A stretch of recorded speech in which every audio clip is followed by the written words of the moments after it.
छोटे थे 2 रुपए की किराए की साइकिल मिलती थी, इतनी बड़ी छोटी सी। तुम्हारे यहाँ भी मिलती होगी, ऐसा नहीं है, और तुमने भी चलाई होगी, कई तो होंगे हमारी साथ वाले जिन्होंने चलाई होगी। किराए की साइकिल मिलती थी, 2 रुपए की मिलती थी, पर वो 2 रुपए इकट्ठा करने में कम से कम 1 महीना लग जाता था। भगवान हमारी मौसी को भेज दो, भगवान हमारे मामा को भेज दो, भगवान हमारी बुआ को भेज दो। जब ये सब आती थी 5 पैसे, 10 पैसे, 15 पैसे, 25 पैसे जब देकर जाती थी, और वो 2 रुपया जिस दिन इकट्ठा होता था उस दिन सुबह से गायब होते थे।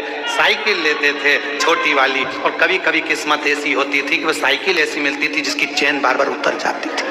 बताओ, साइकिल वाले की साइकिल दम अपनी लग रही है, मेहनत अपनी हो रही है, घूम अपन रहे और सब देख रहे हैं, और यहाँ भगा वहाँ भगा, हाँप रहे, और वो टाइम देख रहे, 5 बजे देना है वापस। 5 बजे ही निकल पहुंचते थे, बिल्कुल लगे लगाए समय पर, एकदम 5 बजने वाला है तब अपन पहुंच के वो साइकिल देकर आते थे। तब तक पूरे थक जाते थे, एकदम चला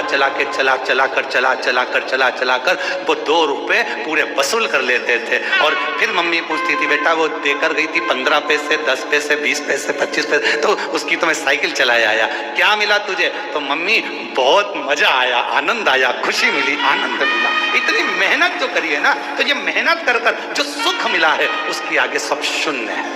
और कभी कभी जो मेहनत के बिना मेहनत के मिल जाता था वो कहीं ना कहीं गिर जाता था। एक बार हुआ ऐसा हमारे साथ भी, तुम्हारे साथ भी हुआ होगा। नवरात्रे का समय था, नमक चौराहे पर बैठी माता जी हमारे सीहोर में, और नमक चौराहे पर माता जी बैठी, और माता जी बैठी तो वहाँ पर एक स्टेज बना, स्टेज पे साबुन रखा, पाउडर का डब्बा रखा, और नहाने का साबुन, कपड़े धोने का साबुन, सरफ की थैली, और वहाँ ले जाके खड़ा कर दिया। 10 पैसे दो और 10 रिंग फेंको। तुमने भी फेंके होंगे ऐसे गोले गोले रिंग। अब परंतु वो इतने साल हो गए, उसमें एक साबुन नहीं आया, और एक दिन साबुन अगर आ गया तो साबुन को खुशी खुशी लेकर जा रहे थे, और मालूम पड़ा कि वो साबुन रखा था जेब में, जेब थी फटी और साबुन पूरा गया।